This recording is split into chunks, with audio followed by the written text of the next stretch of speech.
तो अब हमारा बेटे अगला टॉपिक होगा सहसंयोजक बंध, कोवेलेंट बॉन्ड। अब देखो इस बंध में हम क्या क्या पढ़ेंगे कि बंध किस प्रकार बनता है, बंध कितने प्रकार का होता है, और इस बंध में से सहसंयोजक बंध में से कंपटीशन में कौन से सवाल आते हैं, उन सब पे डिस्कस किया जाएगा।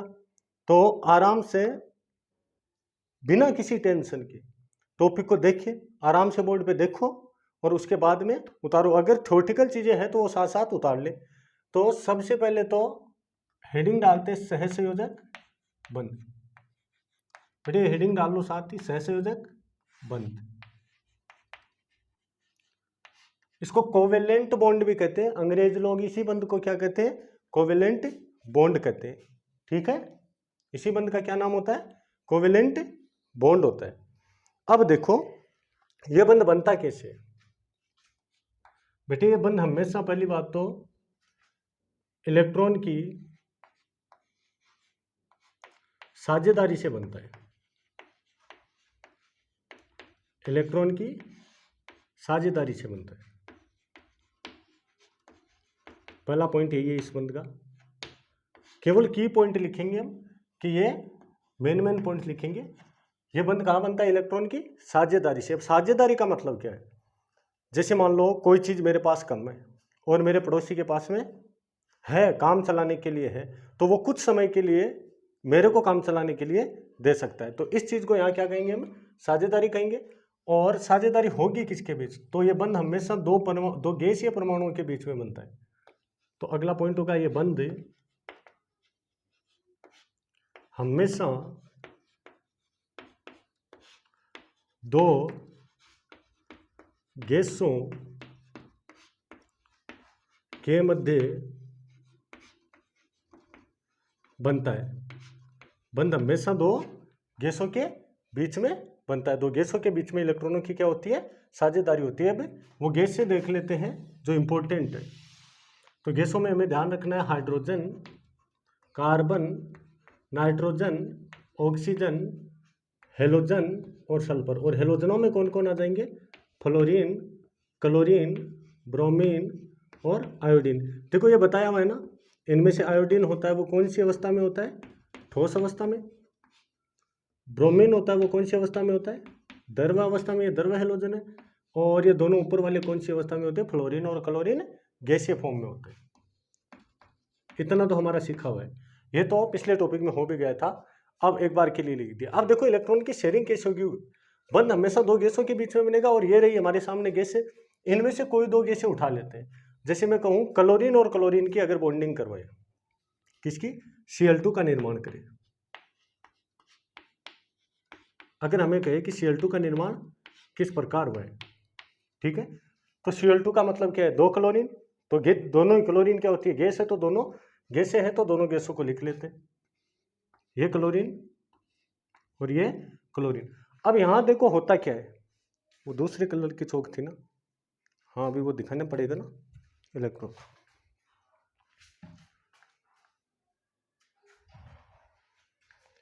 अब देखो यहाँ हमें सबसे पहले चेक ये करना है कि क्लोरीन के आउटर शेल में इलेक्ट्रॉन कितने होते हैं, क्योंकि बंध बनाने में केवल और केवल किसके भाग लेते हैं, आउटर शेल के इलेक्ट्रॉन भाग लेते हैं। हालांकि अपवादित रूप से डी ब्लॉक के जो एलिमेंट होते हैं ना, डी ब्लॉक के तत्व होते हैं, उनकी इनर शेल भी बॉन्डिंग में पार्टिसिपेट कर जाती है। तो इसके आउटर शेल के इलेक्ट्रॉन, तो क्लोरीन का इलेक्ट्रॉनिक कॉन्फ़िगरेशन क्या होता है, 1s2, 2s2, 2p6, 3s2 और 3p5। देखो ये बताया हुआ है कि इन कक्षकों के आगे लगे हुए जो ये गणितीय मान है ना, वो किसको दर्शाते हैं, क्वांटम संख्या n को दर्शाते हैं, मुख्य क्वांटम संख्या को। और कौन सा सेल आउटर सेल होगा जिसके लिए क्वांटम संख्या का मान सबसे ज्यादा होगा, तो सबसे ज्यादा किसके लिए, 3s और 3p के लिए। तो इन दोनों के इलेक्ट्रॉन जोड़े तो इसके 5 और इसके 2, तो टोटल कितने इलेक्ट्रॉन है, 7 इलेक्ट्रॉन आउटर सेल में है। और ये भी बताया हुआ है उस 3s और 3p में इलेक्ट्रॉन कैसे भरे हुए। एक बार और फास्ट देख ले, इसमें 2 इलेक्ट्रॉन है, इसमें 5 है, और 5 है वो हुंड के अधिकतम बहुलकता नियम से भरे हुए हैं ऐसे, ठीक है। Half filled orbital are participant in chemical bonding, केवल अर्धपूरित कक्षक भाग लेते हैं तो क्लोरीन क्या करेगी, इसके पास एक ही अर्धपूरित कक्षक भाग है बंध बनाने में, केवल अर्धपूरित कक्षक ही तो भाग लेते हैं ना, लेते हैं ना, कल बताया था ना। हाँ, तो अर्धपूरित कक्षक भाग लेते हैं, तो इसके पास में केवल अर्धपूरित कक्षक है, तो ये क्लोरीन एक बंध बना सकती है। ठीक है, अब पहले इसके आउटर शेल के इलेक्ट्रॉन दिखा लेते हैं। LDS लिखना सिखाया हुआ है उस हिसाब से। देखो जो पेड इलेक्ट्रॉन है उनको पेड दिखाओ, एक जोड़ो, दो जोड़ा, तीन जोड़ा, और ये चौथा जोड़ो। और अनपेड इलेक्ट्रॉन, सॉरी अनपेड दिखा दिया, इसके भी इलेक्ट्रॉन दिखा दो। इसको अलग कलर से दिखा देता हूँ, इस क्लोरीन को भी अलग कलर से बना लेते हैं ताकि थोड़ा समझना आसान हो। ये लो, अब हो गया क्या, इस क्लोरीन को अपना अष्टक पूर्ण करना है, और अष्टक पूर्ण करने के लिए इसको आउटर शेल में कितने इलेक्ट्रॉन चाहिए, 8, जबकि है कितने, 7। एक इलेक्ट्रॉन क्या पड़ गया, इसके कम पड़ गया। तो ये क्या करेगा, इस क्लोरीन से वो एक इलेक्ट्रॉन मांग लेगा कि भाई साहब एक इलेक्ट्रॉन दे दो। ठीक है, तो ये क्लोरीन ऑब्जेक्शन करेगी, नहीं भाई साहब ऑक्टेट हमारा खुद का ही कंप्लीट नहीं है। तो ये दोनों आपस में बातचीत करेंगे। समझो, बस एक बेसिक एग्जांपल दे रहा हूँ, दोनों आपस में बातचीत करेंगे कि भाई साहब जब कभी भी कोई गिनने आएगा ना इलेक्ट्रॉन, तो दोनों के पास में एक साथ तो नहीं आएगा ना, पहले एक के पास गिनेगा। तो क्यों ना ऐसा किया जाए, साथ में मेरे गिनवा दूं और एक ये तेरा अकेला ही तो पड़ा है ना, इसको और गिनवा दूं। तो जब कोई गिनने आएगा ना, तो ऐसे ये क्या कर लेगी, अपने 8 इलेक्ट्रॉन गिनवा देगी, 2, 2, 4, 2, 6, 7 और 8। अब जब कभी भी वो यहां से इसके पास आएगा ना, तो ये क्या करेगी, वापस 8 इलेक्ट्रॉन गिनवा देगी। इस प्रकार दोनों के साथ में इलेक्ट्रॉन की शेयरिंग होती है, और शेयरिंग होकर इनका बॉन्ड कंप्लीट होता है। ठीक है, 2 इलेक्ट्रॉन की साझेदारी से एक बॉन्ड बन गया है। अरे एक बंध में कुल इलेक्ट्रॉन कितने होते हैं, एक बंध में कुल इलेक्ट्रॉन कितने होते हैं बेटे, 2 होते। ठीक है, ऐसे इलेक्ट्रॉन की शेयरिंग हो गई, समझ में आ गया होगा। अब ऐसे सभी और का भी बना लेते हैं। ठीक है ना, अब देखो हकीकत देखी जाए ना, मारवाड़ी आवे ना, अगर हकीकत देखी जाए तो बावड़ा बना बड़ो बंद है कि हाँ, इकन देखो कटा इलेक्ट्रॉन 2, 2, 4, 2, 6, 7, आगलो आयो जो कता गिनर गयो 8, फिर 8 इकन गिन लिया 16, 16 इलेक्ट्रॉन है को नहीं बेटा, 16 इलेक्ट्रॉन तो कहता है 14 ही है। तो बावड़ा बना बड़ो बंद लिखना को नहीं, बस बेसिकली मजाक के लिए बोल दियो, बंद कौन सो है, बावड़ा बना बड़ो बंद। मारवाड़ी में याद रख लीजिए, बावड़ा बना बड़ो बंद है वो कौन सो है, सहसंयोजक बंध हुए। तो सहसंयोजक बंध किस कंडीशन में बनता है, इलेक्ट्रॉन की साझेदारी से बनता है, और ये बंध हमेशा 2 गैसों के मध्य बनता है। ये ध्यान रखना, ये की पॉइंट है दोनों ही। अब सुनो, सहसंयोजक बंध के जो ये इलेक्ट्रॉन है ना, ये दोनों परमाणुओं के पास गिने जाएंगे, कभी भी गिनेंगे तो ये दोनों परमाणु के पास गिने जाते हैं। ठीक है, ये इलेक्ट्रॉन दोनों परमाणुओं के पास गिने जाते हैं। ये तो वह सहसंयोजक बंध। सहसंयोजक बंध क्या था, कैसे बना, आ गया समझ में। अब देखते हैं टाइप्स ऑफ कोवेलेंट बॉन्ड, सहसंयोजक बंध के प्रकार।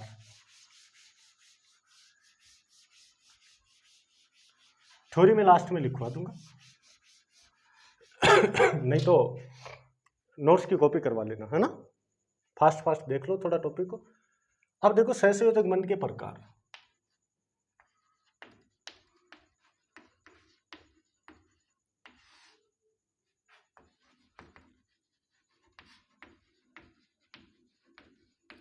देखो 2 प्रकार से सहसंयोजक बंध निकाले जा सकते हैं, यानी क्लासिफाइड किए जा सकते हैं। एक तो कितने कितने इलेक्ट्रॉन की साझेदारी है उस आधार पर, और एक सहसंयोजक बंध को जो साझा करने वाले परमाणु थे उनके आधार पर भी इस बंध को क्लासिफाइड किया जा सकता है। तो पहले हम कर लेते हैं साझा करने वाले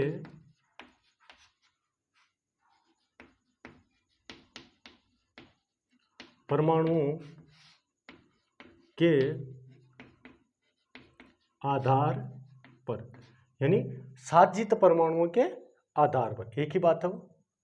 तो देखो सीधा ही बता देता हूं मैं, ज्यादा थ्योरी लिखवाने में हम विश्वास नहीं करेंगे, कॉन्सेप्ट क्लियर हो जाना चाहिए बस। कुछ भी करो कॉन्सेप्ट क्लियर होना चाहिए, थ्योरी कोई मायने नहीं रखेगी। देखो होने को ये हो सकता है 2 समान गैसों के बीच में सहसंयोजक बंध बन जाए, 2 समान गैसों के मध्य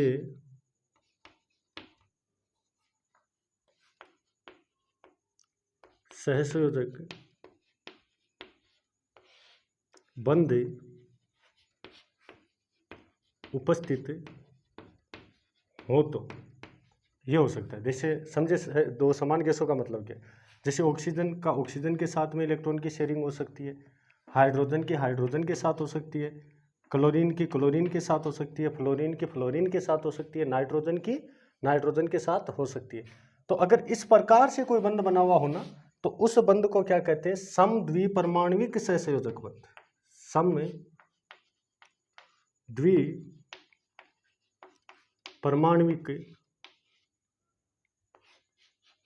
सहसंयोजक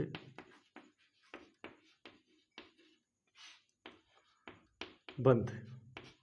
देखो, इसी बंध को अध्रुवीय सहसंयोजक बंध भी कहते हैं। इसी बंध को क्या कहते हैं?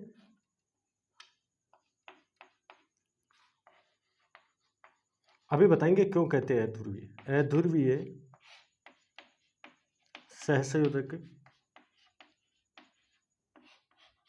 बंध, ठीक है। अब कभी भी आपसे पूछ ले ना कि अध्रुवीय सहसंयोजक बंध के उदाहरण बताओ, तो ऐसा सहसंयोजक बंध देखना है जिसमें क्या हो? दो समान गैसें हो, दो समान गैसें हो। जैसे देखो, H2 हाइड्रोजन और हाइड्रोजन से बना है, Cl2, O2, F2, I2, Br2, N2, ETC, ठीक है। और ये देखो, यहाँ से जो अणु बने हैं ना, ये N2 अणु है, Br2 अणु है, I2 अणु है, F2 अणु है, O2 अणु है, Cl2, H2 अणु है। इन अणुओं को बेटे सहसंयोजक अणु कहा जाता है। कौन से अणु? सहसंयोजक अणु।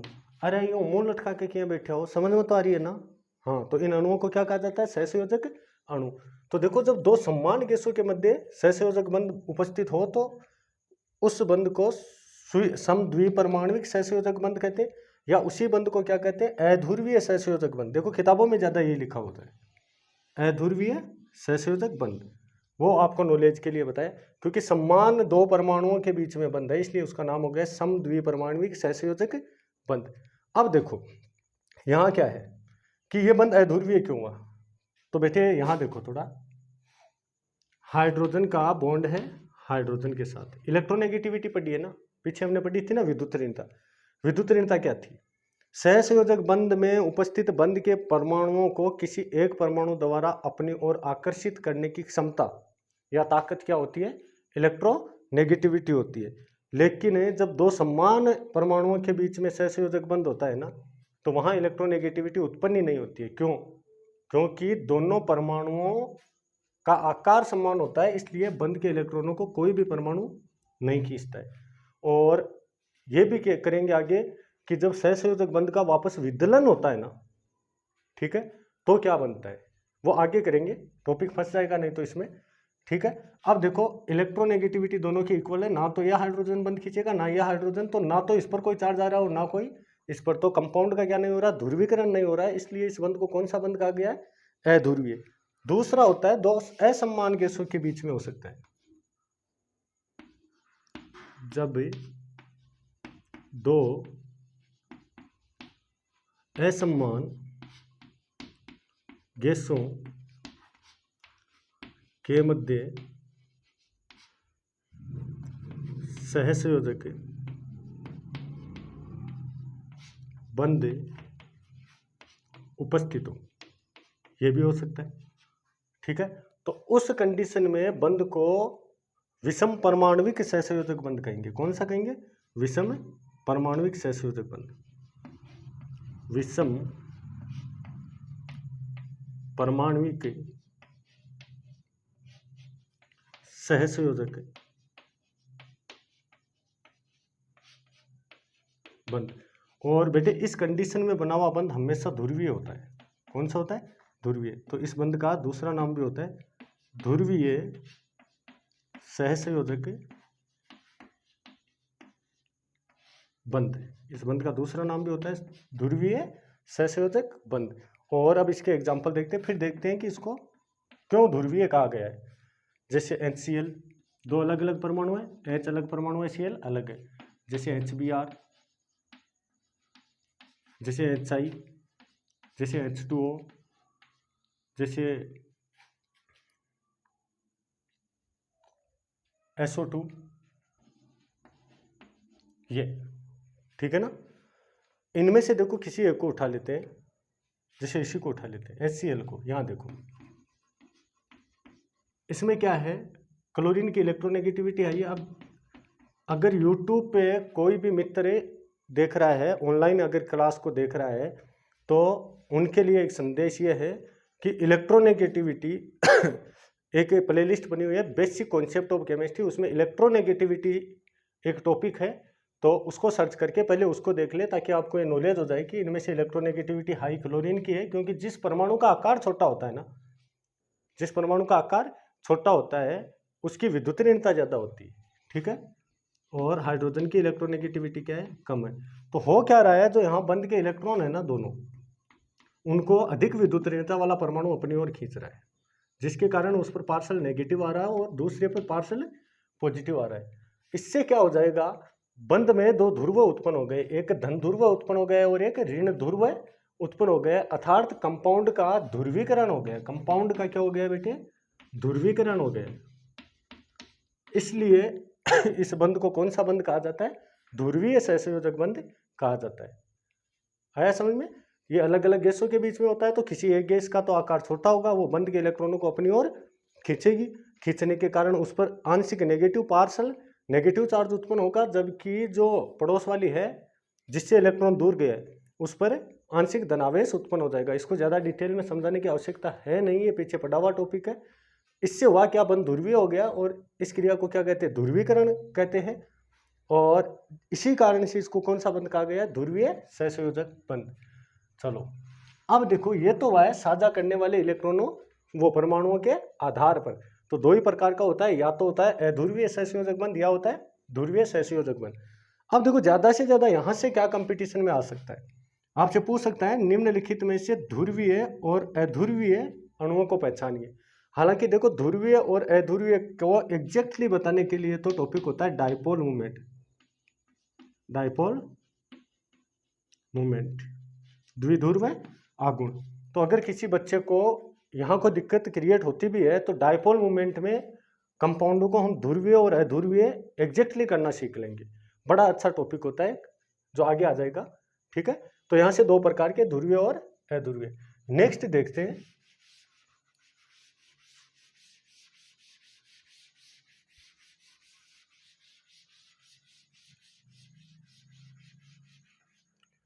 ये तो था साझा करने वाले परमाणुओं के आधार पर। अब होता है साझा करने वाले इलेक्ट्रॉनों की संख्या के आधार पर, इलेक्ट्रॉन की संख्या के आधार पर कि कितने कितने इलेक्ट्रॉन की साझेदारी हुई है, उस आधार पर इस बंध को 3 भागों में बांटा जाता है।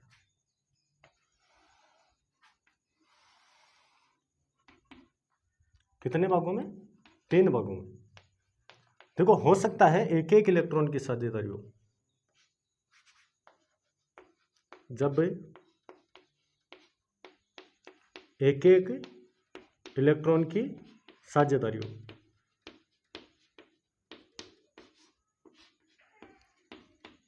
ठीक है।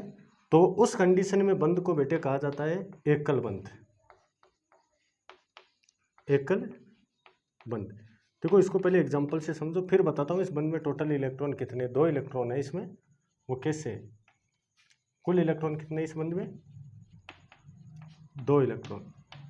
एक एग्जांपल लेते हैं, जैसे मैंने कहा हाइड्रोजन, यह हाइड्रोजन और ये दूसरा हाइड्रोजन। अब इन दोनों के बीच में सहसंयोजक बंधी बनेगा, तो ये क्या करेगी, एक एक इलेक्ट्रॉन की शेयरिंग करेगी, क्योंकि इसको अपना ड्यूप्लेट कंप्लीट करना है और इसको भी अपना ड्यूप्लेट। हाइड्रोजन को छोड़कर सभी कंपाउंड, सभी परमाणुओं के लिए ऑक्टेट होता है, लेकिन हाइड्रोजन के लिए क्या होता है, ड्यूप्लेट ही होता है, क्योंकि इसके बाह्यतम कोश में 2 इलेक्ट्रॉन ही चाहिए हमें। तो यहाँ क्या होगा, ऐसे करके इनमें इलेक्ट्रॉनों की क्या हो गई, शेयरिंग हो गई। शेयरिंग हुई तो एक बंध बना। अब ये बंध है ना, वो कौन सा बंध है, एकल बंध। देखो इसको ऐसे भी लिख सकता हूँ ना, H बॉन्ड H। तो ये कौन सा बंध है? Single bond, single bond. तो कुल कितने इलेक्ट्रॉन की साझेदारी हुई? एक इसका और एक इसका। तो बंध में टोटल इलेक्ट्रॉन कितने? 2, एक यहाँ और एक यहाँ, इसलिए इस बंध में टोटल इलेक्ट्रॉन कितने होते हैं? 2 होते हैं। ठीक है, अब चलते हैं दूसरा कौन सा होता है। तो बेटे दूसरा होता है द्विबंध। वहां क्या होता है? 2-2 इलेक्ट्रॉनों की साझेदारी होती है। जब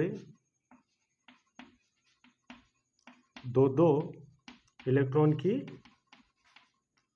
साझेदारी हो, जब कितने इलेक्ट्रॉन की साझेदारी हो जाए? 2-2 इलेक्ट्रॉन की साझेदारी हो जाए, तो बनने वाले बंध को कौन सा बंध कहा जाएगा? द्विबंध। अरे मोथावज ये बैठे हो या समझ में आ रही है बेटा? ये थोड़ा हल्का टॉपिक है यहाँ से, इसलिए मैं इसको ऐसे ले रहा हूँ कि ये थ्योरेटिकल चीज़ें लिखने से समझ में आ जाती है। तो यहाँ 2-2 इलेक्ट्रॉनों की साझेदारी होगी तो द्विबंध बनेगा।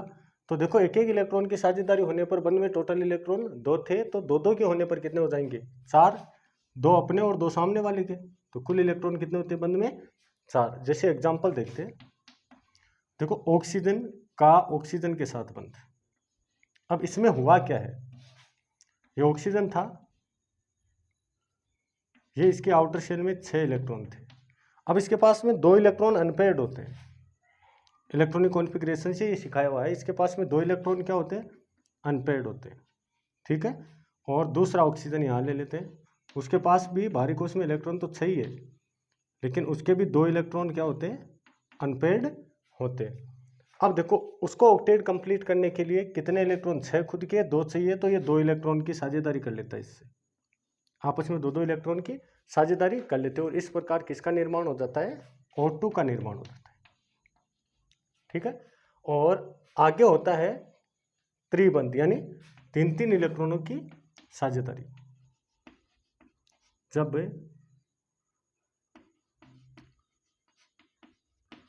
3-3 इलेक्ट्रॉन की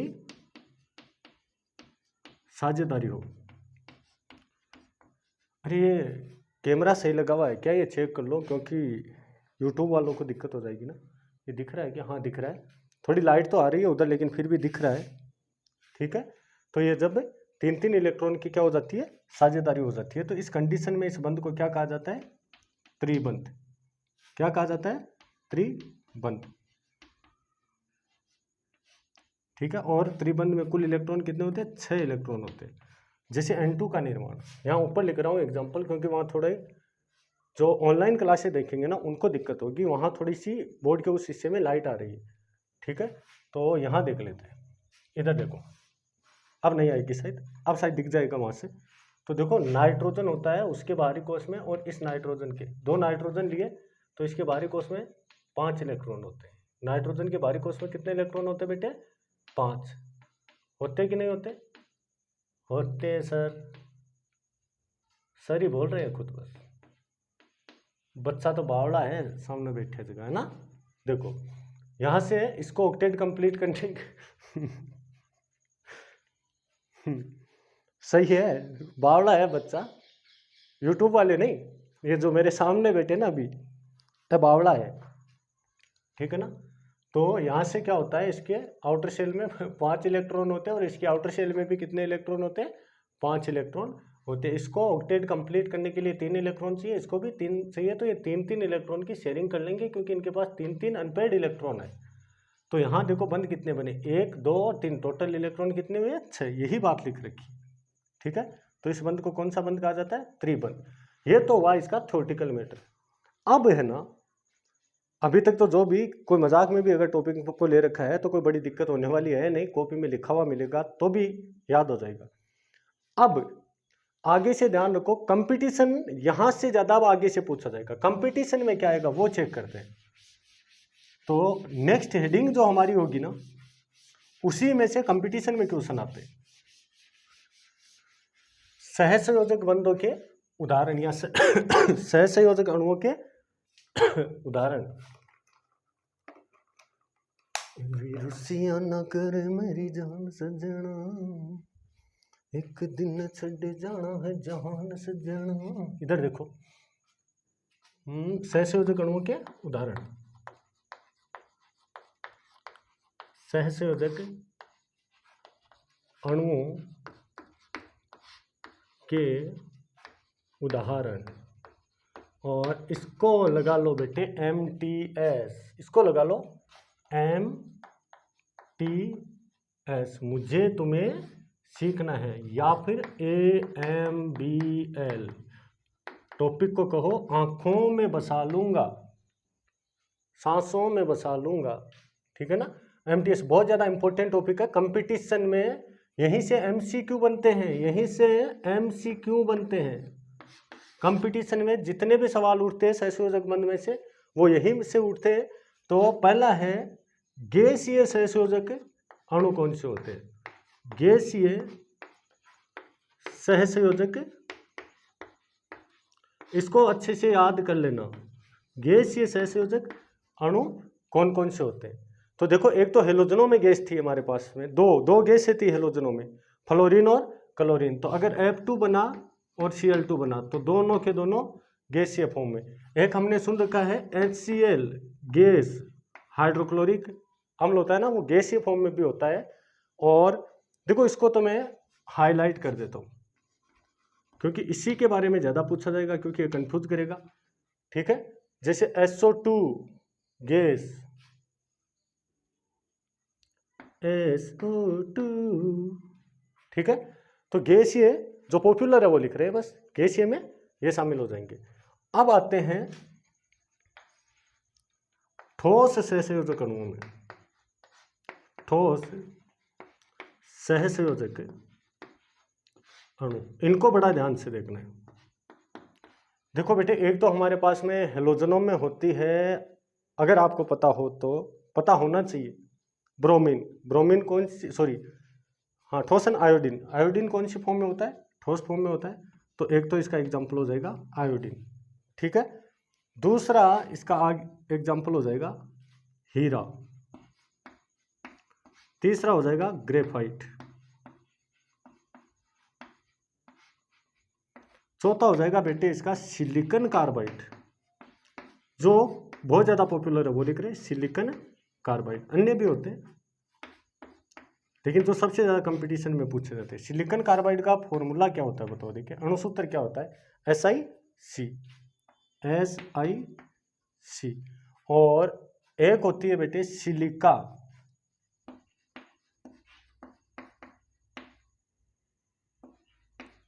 एक होती है बेटे सिलिका। तो सिलिका का फॉर्मूला क्या होता है, SiO2। देखो, इसमें से सबसे ज्यादा ये पूछे जाते हैं, आयोडीन, सिलिका और सिलिकॉन कार्बाइड। देखो, इसके दो एग्जांपल छूट रहे हैं, वो भी बड़े इंपॉर्टेंट है गैसीय के। एक एथीन गैस सुना, एथीन, हाँ, CH2 डबल बॉन्ड CH2, ये भी इसी का एग्जांपल होता है। और एक एसिटिलीन गैस, एथाइन, जिसको हम क्या कहते हैं, एथाइन।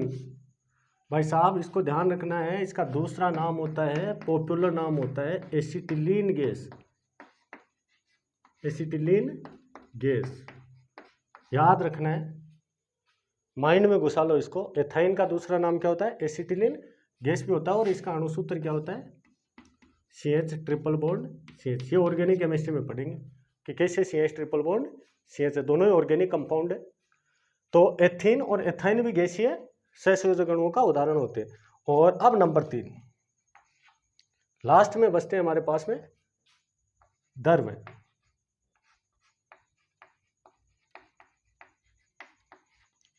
सहसंयोजक अणु, तो द्रव्य सहसंयोजक अणुओं में देखो H2O, पानी, आज दिन है पानी पानी पानी पानी, हाँ वही पानी, आज दिन है पानी, ठीक है। तो लिक्विड, ठीक है ना, H2O। और H2O के अलावा द्रव्य सहसंयोजक अणुओं में HCl is popular liquid form में। भाई साहब, इसका बहुत ध्यान रखना, ये HCl देखो दोनों जगह है। HCl अगर गैसीय फॉर्म में होता है तो वो किसका उदाहरण हो जाएगा, बताओ। HCl गैसीय फॉर्म में होने पर किसका उदाहरण होगा, बताओ, गैसीय सहसंयोजक अणुओं का। और द्रव्य फॉर्म में हुआ, लिक्विड फॉर्म में हुआ, तो वो किसका एग्जाम्पल हो जाएगा, द्रव्य सहसंयोजक अणुओं का। आया समझ में?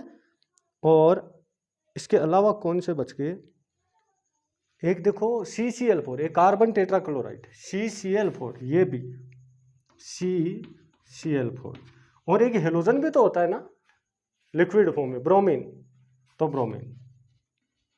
देखो इससे बाहर कंपटीशन ज़्यादा जाता नहीं है। बाकी तो वो होता है जब किस्मत बहुत ज़्यादा खराब हो तो कुछ भी हो सकता है, होने को तो कुछ भी हो सकता है, लेकिन जहाँ तक मेरा अनुभव काम कर रहा है तो इससे बाहर क्वेश्चन जाता नहीं है। अब यहाँ से आपको केवल ये चीज़ ध्यान में रखनी है कि गैसीय सहसंयोजक अणु कौन होते हैं, ऐसे याद कर लेने हैं। ठोस सहसंयोजक अणु ये याद रखने, और द्रव्य सहसंयोजक अणु ये याद रखने। अब इनमें कोई ज़्यादा समझाने वाली बात नहीं है, क्योंकि मैं क्या समझूँ इसमें कि H2R लिक्विड। अब हाँ, ज़्यादा से ज़्यादा ये क्वेश्चन कर सकता है कोई बच्चा कि सर H2O सॉलिड फॉर्म में भी होता है क्या? बिल्कुल होता है ना, बर्फ।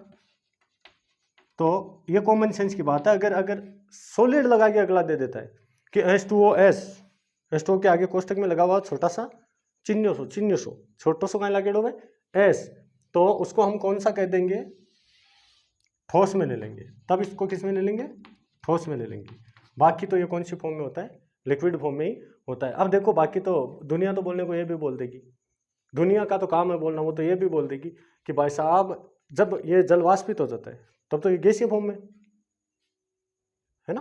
तो उन चीज़ों पे ज़्यादा ध्यान देना नहीं है, पॉइंट पे फोकस करो कि क्वेश्चन कहाँ से आएगा इनमें से। और इनमें हाईलाइट कर देता हूँ मैं, देखो HCl CCl4 Br2, ये सिलिका, सिलिकॉन कार्बाइड और आयोडीन, और यहाँ से HCl सबसे ज़्यादा, और एथिन और एथाइन। इनका तो खास तौर से ध्यान रखना, ये तो किसी कीमत पर नहीं भूलना है। ठीक है बेटे, आ गया समझ में। तो सहसंयोजक बंध में कोई ज़्यादा बड़ी बातें थी नहीं। सहसंयोजक बंध कब बनता है, दो गैसों के बीच में इलेक्ट्रॉन की शेयरिंग होने से बनता है। और सहसंयोजक बंध कितने प्रकार का होता है, दो प्रकार से क्लासिफाइड कर सकते हैं। बंध बनाने वाले परमाणुओं के आधार पर एक ध्रुवीय होते हैं और दूसरे अध्रुवीय होते हैं। और बंध में भाग लेने वाले इलेक्ट्रॉनों की संख्या के आधार पर, तो वहां से सिंगल बॉन्ड, ड्यूल बॉन्ड और ट्रिपल बॉन्ड हो सकता है। सिंगल बॉन्ड, ड्यूल बॉन्ड और ट्रिपल बॉन्ड, और ये रहे इसके उदाहरण। तो मेरी ओर से ये टॉपिक कंप्लीट है। ठीक है, अगर अब किसी को कोई डाउट हो तो देखो, नहीं तो अगला टॉपिक चालू करते हैं।